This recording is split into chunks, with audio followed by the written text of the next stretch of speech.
Thank you. Hi. So thank you, everyone, and thanks to the organizers for inviting me to speak today.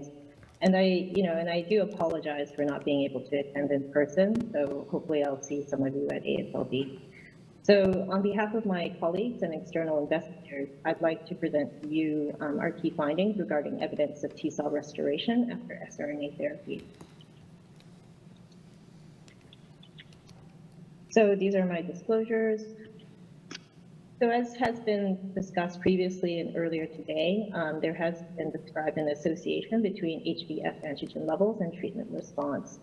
In the literature, as well as emerging data from early phase clinical trials, it's been indicated that low baseline levels and rapid decreases in S antigen levels has been associated with better responses in patients that have been treated with PEG interferon, nucleoside analogs, checkpoint inhibitors, and therapeutic vaccines.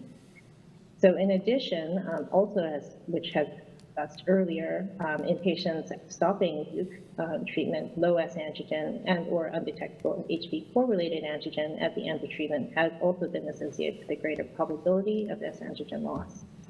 So how we interpret HBV-specific T-cell responsiveness is complicated.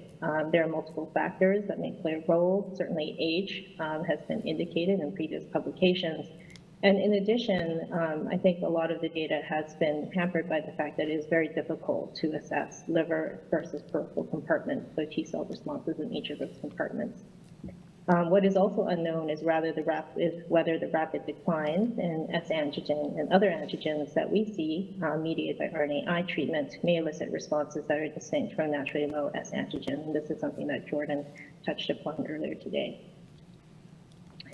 So just as a reminder to everyone, AB729 is a novel GalNAc-conjugated siRNA therapeutic, which targets all HBV RNA, leading to the reduction of HBV antigens, including S antigen. AB729 is currently in phase 2 development for the treatment of chronic hepatitis B in combination with other agents. So the data that I'll be describing to you today comes from a phase 1 study examining the safety and pharmacodynamics of single and repeat doses of AB729, healthy subjects, and CHB subjects. So CHB subjects in part 3 were dosed with AB729 for 24 weeks, with the option to extend treatment to continue through week 48. At least 24 weeks post the last dose of AB729, subjects were also given the option to discontinue new treatment if they met the following eligibility criteria: ALT less than 2 times upper limit of normal, undetectable HBV DNA, subjects had to be E antigen negative, and S antigen had to be less than 100 IU/ml at 2 consecutive visits. So we conducted today immunological assessments looking to see if there was an impact of AB729 dosing on HBV-specific T-cell activation markers. And these were done in subjects who were undergoing repeat dosing of AB729 at 60 milligrams either every 4 weeks or every 8 weeks. We collected longitudinal PBMC samples in a subset of these subjects and conducted ex vivo HBV-specific T-cell interferon gamma fluorescence plot, T-cell proliferation assays, as well as immunophenotyping by flow cytometry. Looking at the baseline characteristics of the 2 cohorts that I'll be describing today, we see that they are very similar in terms of age, gender ratios. Cohort E, which was every 4-week dosing cohort, was predominantly white. Cohort F, which was the every 8-week dosing cohort, was predominantly Asian. And both cohorts had very similar ALT as well as S antigen levels at baseline. So looking at the HBV-specific T-cell activation markers, and I know this data has been shown earlier today, but I'll go through it again as well. So just to orientate everyone, in these overlay graphs, the S antigen in each subject is indicated by the blue lines. Brown bars indicate HBV-specific interferon gamma production, and the purple lines are the stimulation index for HBV-specific T-cell proliferation.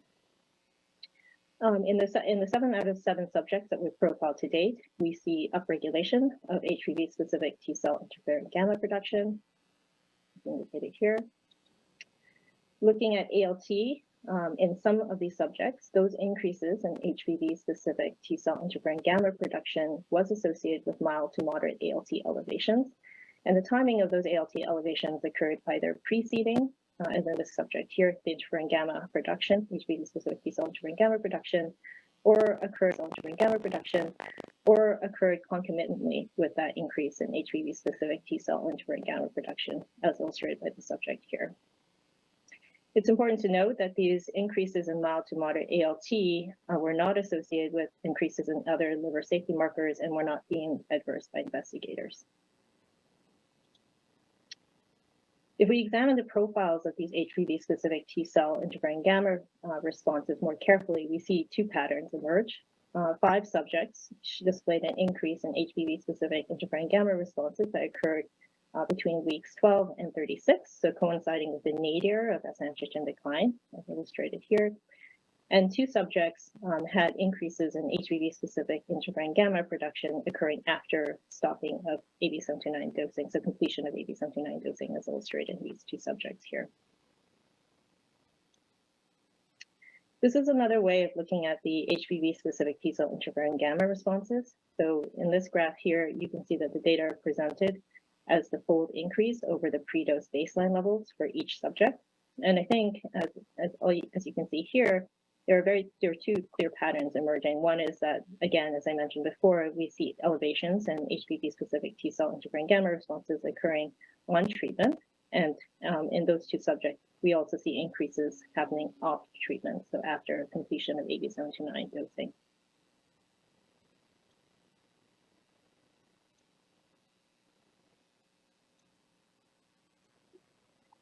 So we also conducted immunophenotyping of global CD8 T cells in this study, gating for markers of exhaustion as well as effector function, as indicated here.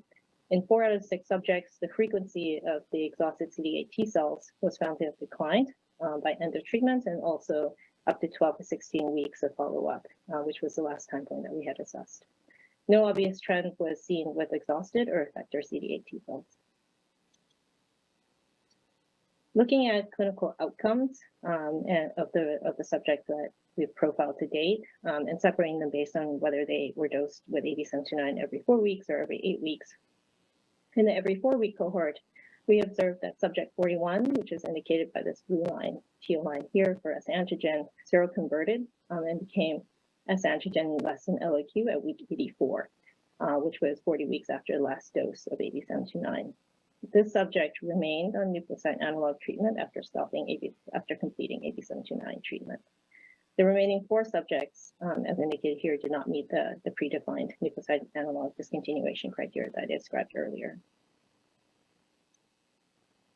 In the every 8-week dosing cohort, of the 2 subjects for whom we had PBMC samples available, 1 subject, subject 53, did meet the predefined nucleoside analog discontinuation criteria and did elect to stop nucleoside analog treatment. The other subject did not meet this criteria. Further data, including extended follow-up of subjects who have completed AB729 dosing and stopped nucleoside analog treatment, will be presented at AASLD, and this data that will be presented will also provide further support for immunological control in these subjects.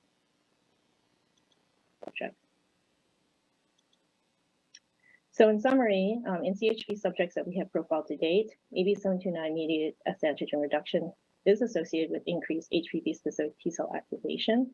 We do observe a decline in exhausted CD8 T cells at the end of treatment, and this appears to be durable. We do see that still present at 12 to 16 weeks after follow-up. And the limited data thus far does suggest that there is an increase in HPV-specific T-cell activation occurring at the nadir of S antigen reduction, which may be beneficial to clinical outcomes. We are currently profiling larger numbers of subjects with an interest to explore whether these increases in HPV-specific T-cell activation markers occurring during AB729 dosing are linked or associated with clinical outcomes. The results also suggest that the effects of AB729 treatment may be enhanced further by combination with immunomodulatory agents.